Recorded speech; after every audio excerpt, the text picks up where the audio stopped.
They've been fighting for a GO train station for years, but only 2 years ago, residents of this South Etobicoke community saw their dreams of a connection to Union Station dashed. That's when Metrolinx shelved plans for a planned Park Lawn station.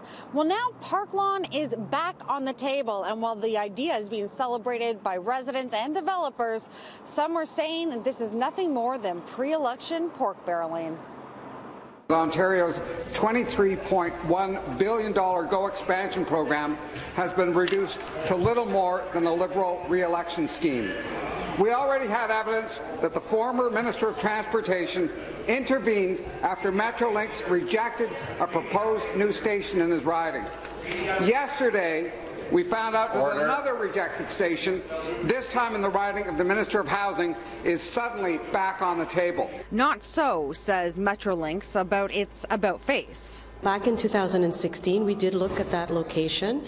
We're also examining since then the service patterns, what's possible, and we've also looked at a whole other number of pieces to improve the system. So when we looked at all of those pieces, when we also looked at how positive fare integration was moving in the region, and we factored that in, as well as re-examining the location of Park Lawn itself, it became apparent that Park Lawn was performing at a way that the benefits were increasing and they exceeded the costs.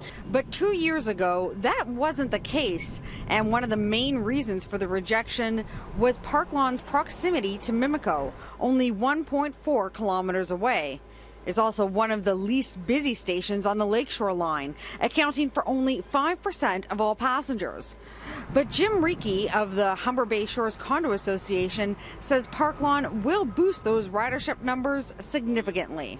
We've been working on this for a long time with our city councillor, Mayor Tory, for better public transportation in our community, and our MPP, Peter Milchin.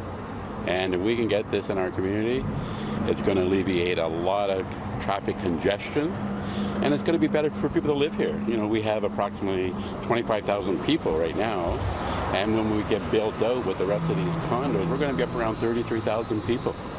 And the best way to get them downtown is public transportation. Jody Spiegel of First Capital Realty, which now owns the former Christie lands, says a GO stop here will increase the value and opportunities for development. What we would like to do in the Humber Bay Shores community with the former Mr. Christie site is develop a complete community that has residential uses, employment uses, retail, shops and service, complete with higher order transit. And what we'd like to see is a transit hub that integrates the TTC with the GO station, so it really does create connectivity for the entire community. Now, the Metrolinx board still has to approve moving forward with the Park Lawn station. That won't happen until March 8th. And even then, there's the very real question of funding for this and 11 other potential stations, a very important issue that has not yet been tackled.